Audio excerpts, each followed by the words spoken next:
વાલા ભક્તો, જાગો એમ સવારે કહેવાનું, ઉઠો એમ નહીં કહેવાનું. કોઈ વ્યક્તિ સૂતી હોય ને તો એમ કહેવાનું જાગો, પછી મોડું થશે, આરતી ચૂકી જશો એમ કહેવાનું. ઉઠો કહો તો ઉઠી જાય. ભગવાને જ્યારે કૃષ્ણ અવતાર ધારણ કર્યો ત્યારે મા જશોદા કેમ જગાડતા? લાલા કૃષ્ણ ભગવાન નાની ખાટલીમાં પોઈટા હોય અને મા જગાડતા, પ્રભાતિયું ગાયને જગાડતા. એમ આપણે પણ ભગવાનને સવારે જગાડીને ત્યારે પ્રભાતિયું ગાયને જગાડવાનું. મા જશોદા જગાડતા, જેની નોંધ નરસિંહ મહેતા લીધી. હે જાગને જાદવા કૃષ્ણ ગોવાળિયા, તુજ વિના દેનમાં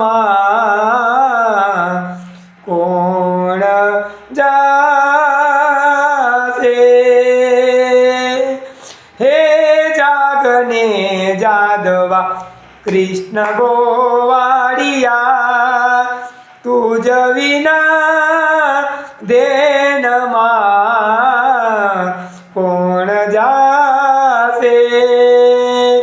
આમ મા જશોદા લાલાને જગાડતા, ઉઠ ન કહેતા, જાગો જાગો કરતા.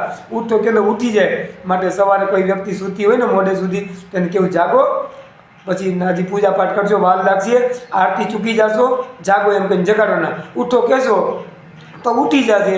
હવે ભક્તિ માતા ઘનશ્યામાને કેમ જગાડતા, નંદસંતો કેમ જગાડતા, એ હવે કાલે આવતા વિડીયોમાં આપણે જોશું. આ વિડીયો લાઈક કરજો, શેર કરજો અને સબસ્ક્રાઈબ કરવાનું ભૂલતા નહીં. શ્રી સ્વામિનારાયણ ભગવાનની જય, શ્રી રામચંદ્ર ભગવાનની જય, શ્રી કૃષ્ણ કનૈયા લાલ કી જય. બધાને જય સ્વામિનારાયણ, જય સ્વામિનારાયણ.